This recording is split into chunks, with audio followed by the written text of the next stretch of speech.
Welcome back to another Wright podcast. I am Paul Stewart. And I am Brian Wright, and we're Tuesday, baby, Tuesday. Paulie, I had one of those days. I need to know if anybody else is like this. Let's hear it, buddy.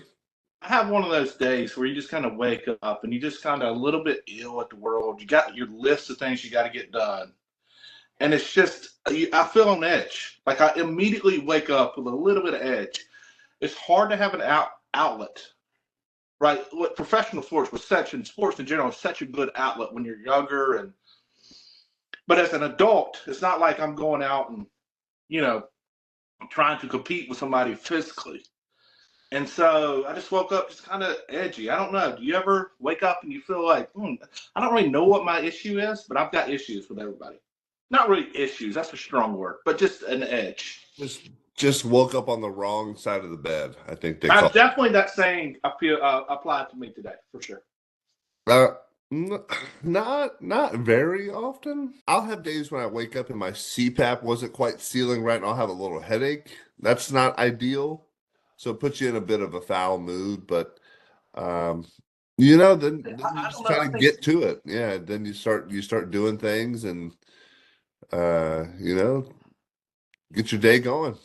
I'm fighting the CPAP. I feel like they're trying to kill me with that thing. I feel like there's probably something killing people with those things. I'm fighting all of it. No medicine. A lot of air. Just a lot of air in your face all night. It seems like I probably would like it, though, honestly. I like the fan right on my face.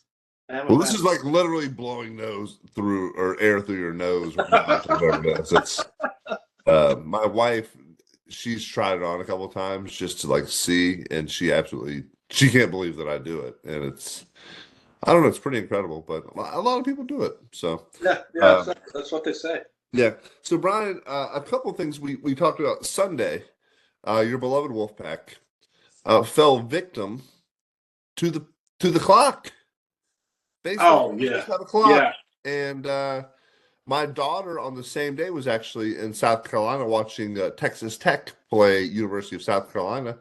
And very similar situation. So, Brian, explain to the audience what happens on Sundays, at least in college baseball. In college baseball, depending on how far you are away, it doesn't happen generally with local teams. Like if NC State's playing North Carolina or playing Duke or playing Wake Forest. But if you have to hop a flight, I think they do charter flights now, even for college, even college baseball. And they have a hard stop.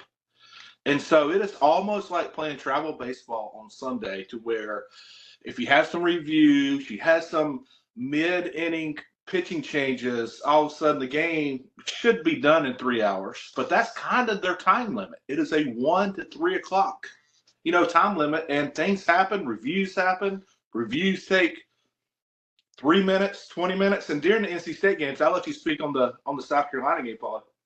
But there were several reviews that didn't feel necessary.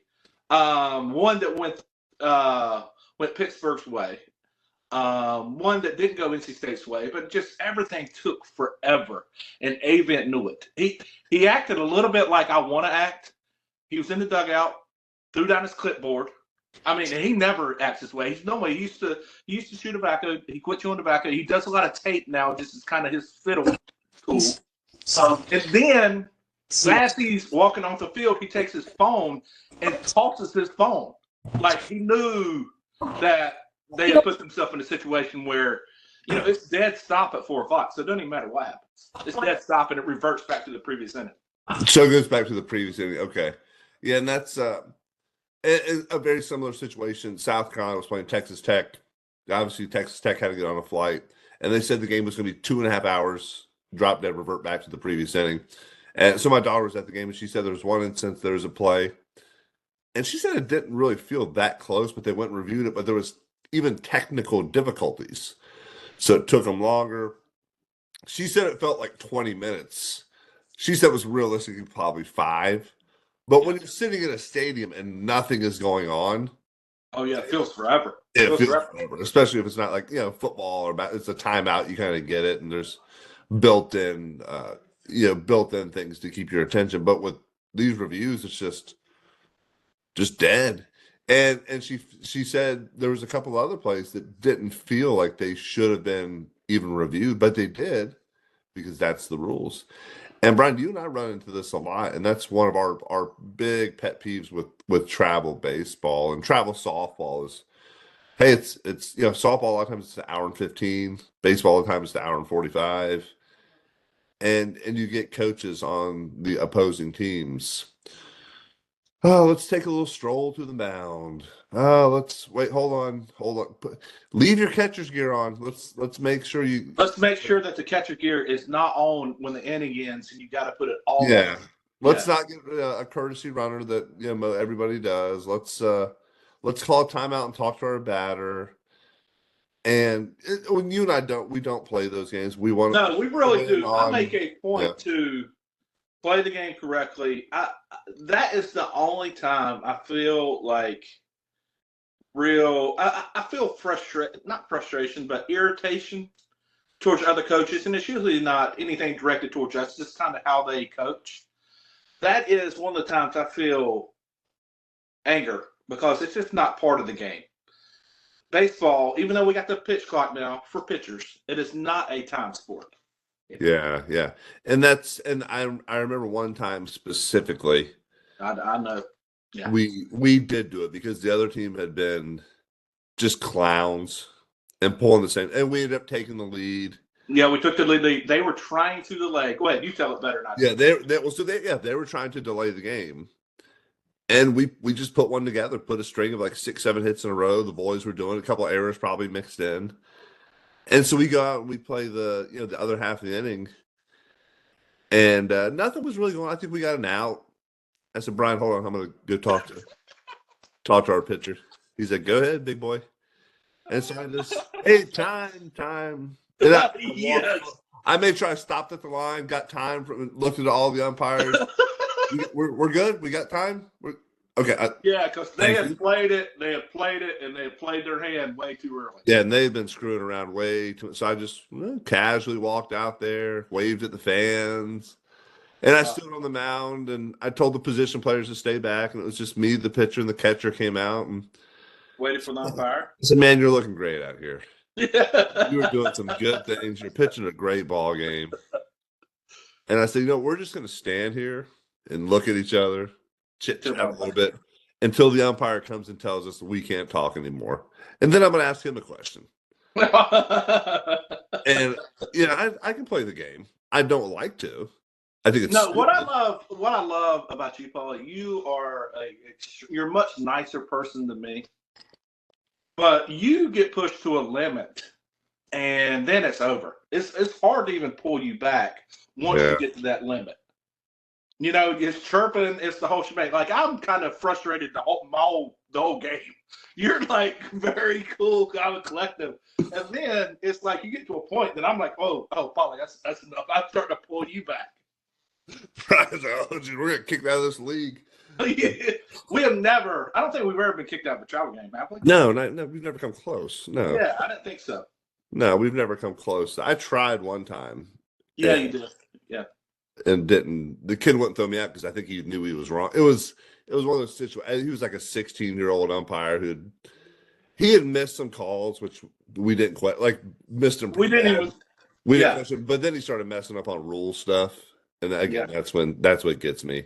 And I was trying to get tossed, and he wouldn't toss me because I don't think he knew how to toss me. He didn't know if he could.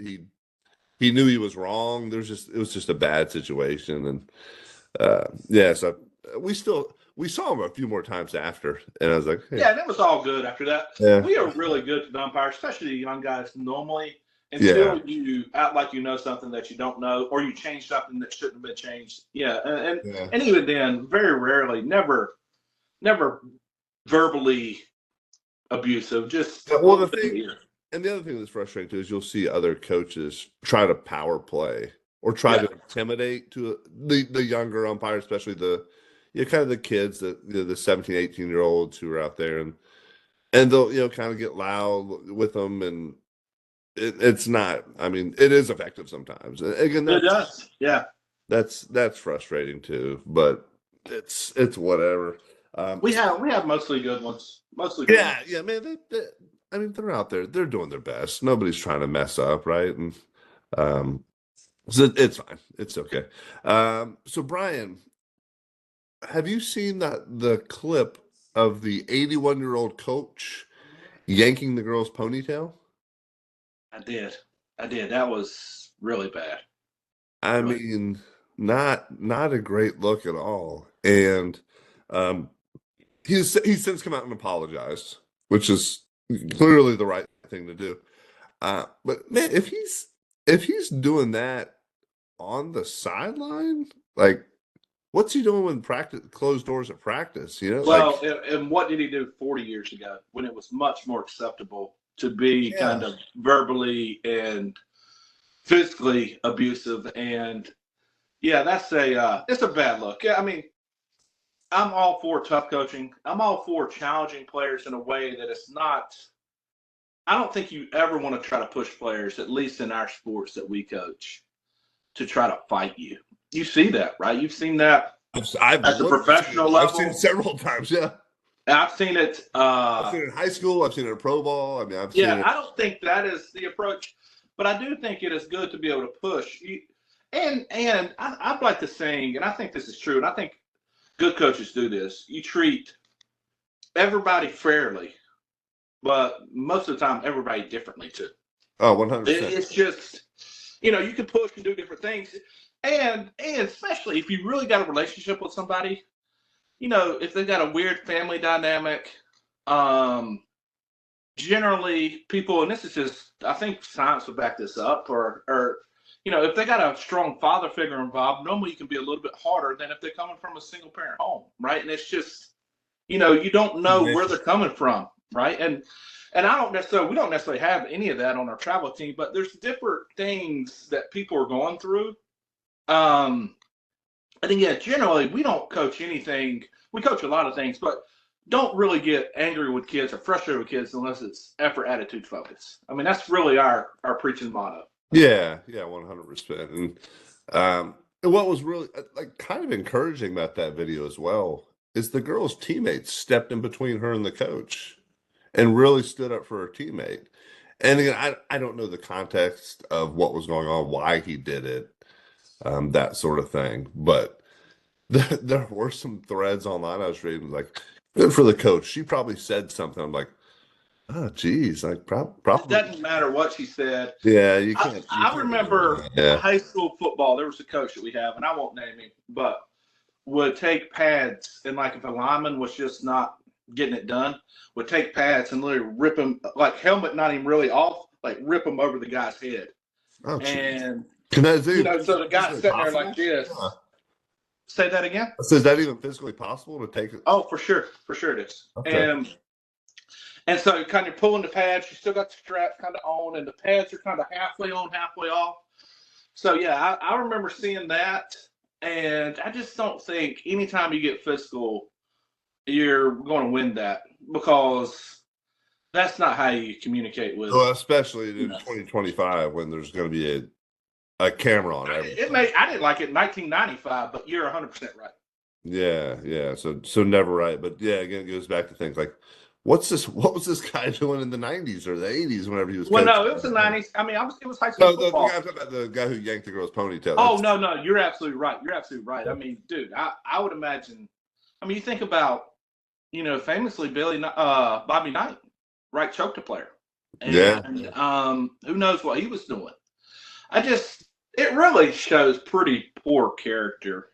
And really pushed all Bobby Knight's accomplishment kind of got pushed down once you realize what kind of person he was. And I guess on some level you understand he was trying to break him down, then build him back up, but it just I didn't like how he was going about it. Yeah, well, they did that ESPN series when he went to Texas Tech.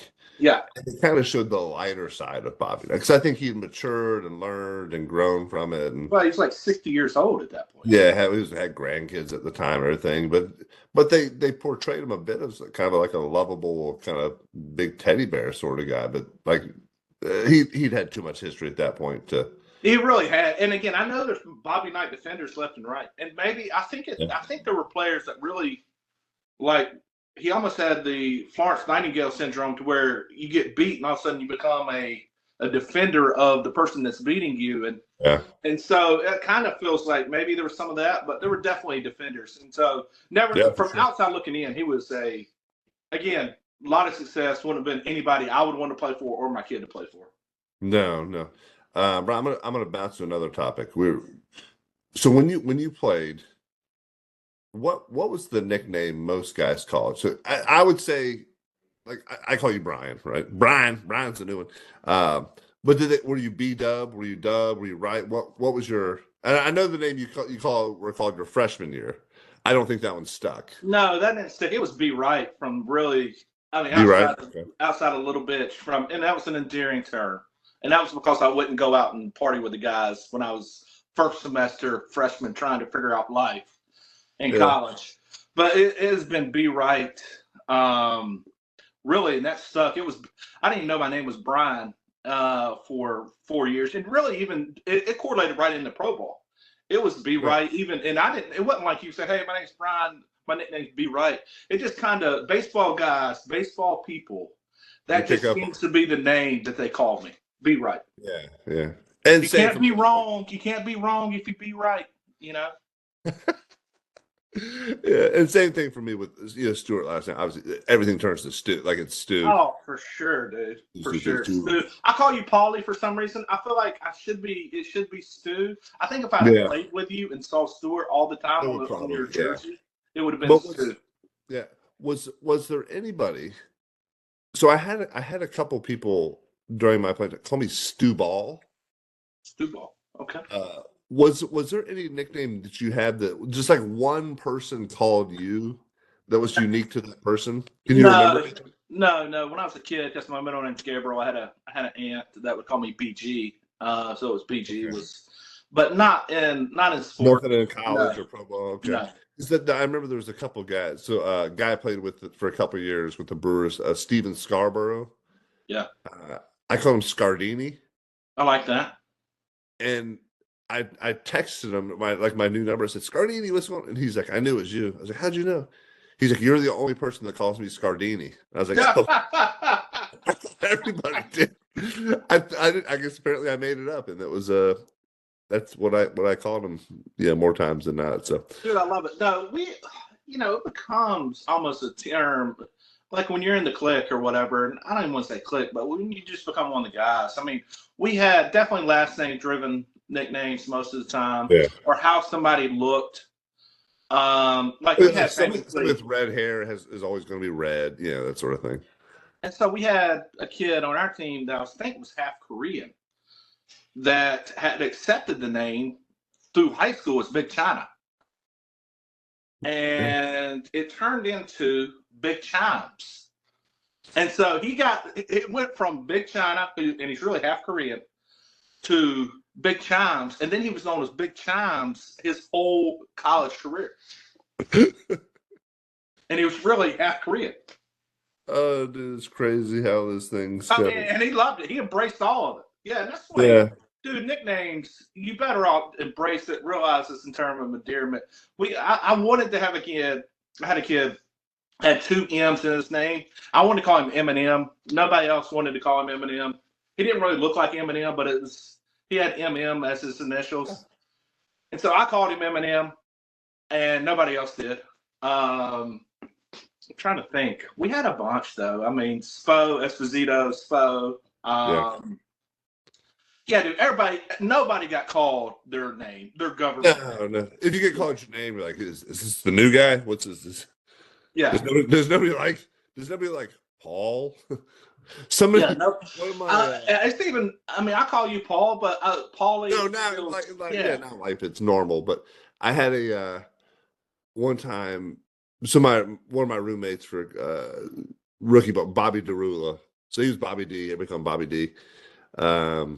One of the best signatures of all time as well. Great cursive, great penmanship by Bobby D. But one time we were doing something. And he was kind of ticked off with me about it. It was because we were something was going on. I can't remember, but he was upset with me. And he goes, "Okay, Paul." And I was like, "What you call me?" Because everybody called me Stu or whatever it was. Right. You my mom or something? But it was pretty funny. But yeah, I had like a pizzle to the, as a stew pizzle, at the end, a little wrap. But all right, one more thing. So my son, we were watching a movie tonight, Electric State on Netflix with Millie Bobby Brown and Chris Pratt, and a pretty Pretty good good. movie, pretty fun. But there was a part on there. So one of the main characters, he's like kind of a whiz kid genius, and he was taking this math test that showed how smart he was, and he was writing down all of these exponents and letters and numbers and formulas, and he was taking this test, and the teacher's like, "Are you stumped?" He's like, "No, I'm done." Yeah, and it sent me back to like high school math. Did you ever have a time when you just took a test and you're looking at all like 20 problems and you're like, I can do like three of these? Oh, yeah, way too often. College, because remember, I hadn't went through baseball. I was still immature. You went to college after Yeah. you realized, hey, I need to get this piece of paper as fast as I can.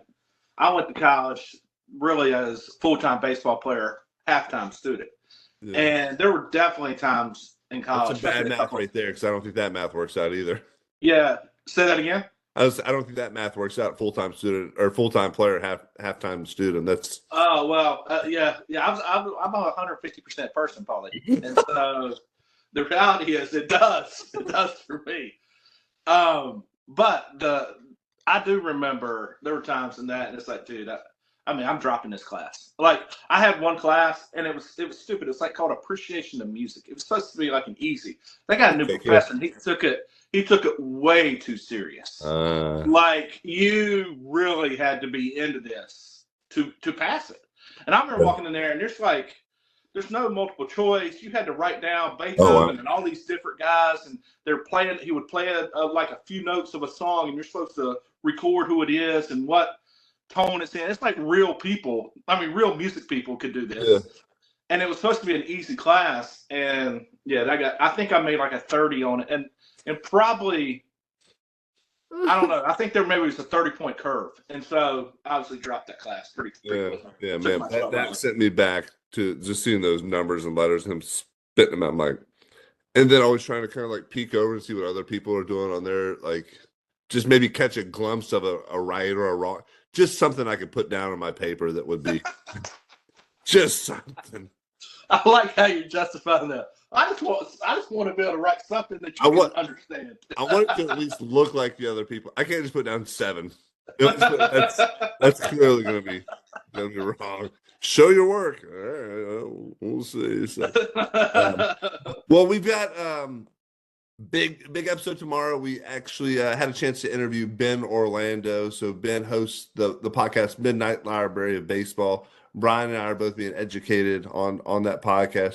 So make sure you listen in tomorrow. He shares some really good stories. We learn more about him and then kind of what the podcast is about. And a lot of fun. We had a good time with Ben. So make sure you check that out tomorrow. Otherwise, any other big happenings, Brian? No, I would say the women's NCAA tournament had gotten more interesting. Last night we weren't able to see the scores because I also record at weird times, even though this is coming out on Tuesday morning. But North Carolina, and I think was in a pretty good game, and so was UConn actually, and so it's interesting, and obviously UConn's got a North Carolina girl from Grace Christian that should have went to Willow, I think, which is the local high school, and dude, those teams, it's just those girls are so big. I go back and forth, right? Sometimes it's almost unwatchable, women's basketball, especially college. And I'm still, and maybe it depends on what kind of mood I'm in, still just amazed by how big and skilled, because you realize there's a lot of those girls, 6'4", 6'5", your size, right? And really good. So anyway, I'm not trying to be an advocate or whatever, but there were some good games. The Wolfpack of NC State moved on to the Sweet 16, though. They smacked Michigan State 83-49. An update, we did not get to go to Ramsor. Game got rained out, so I missed out on checking out the 1998 Eastern Randolph Championship banner. I think we're going to reschedule it. I'm not in charge of any of that. I just kind of go where they tell me to go. But so if you were wondering how that trip went, game was canceled. Had a little rain in the Carolinas here, but Well, I'll be interested to see what your experience is, what kind of team they put together down there. There, like I said, I think there is some talent. Obviously, the population density is not the same, but there should be some talent. There's still some kids there that are my contemporaries that had kids and should be around that same age. I'm not sure what they're doing for middle school baseball, but yeah, there should be enough talent. Hey, I mentioned it to you. Dotson Ramsor, how Ramsor got the name. At the time, youngest Confederate general. So that's how Ramsor got the name. And named after a and Confederate it never got canceled. It never got canceled, right? And Can they cancel the name of a town? well, we canceled the name of like a fort. You know, it's Fort Liberty to Fort Bragg. It's back to Fort Bragg now. Yeah, we went back. It all feels dumb because honestly, I grew up for the longest time and had really good friends of all races, and never thought about it, and never crossed my mind.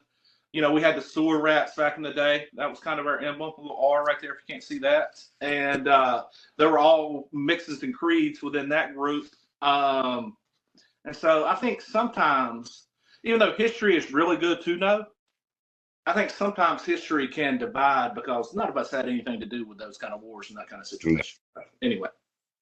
Yeah, absolutely. Hey, great history lesson there, Brian. I'm looking forward to going to I've driven through the metropolis several times, but never really stopped and done a whole lot there. So next time, looking forward to it. But hey, thank you all for listening. We appreciate it. Make sure you check us out tomorrow with Ben Orlando as well. That'll be a big one. And make it a great day. Out, go Pack, 17-7.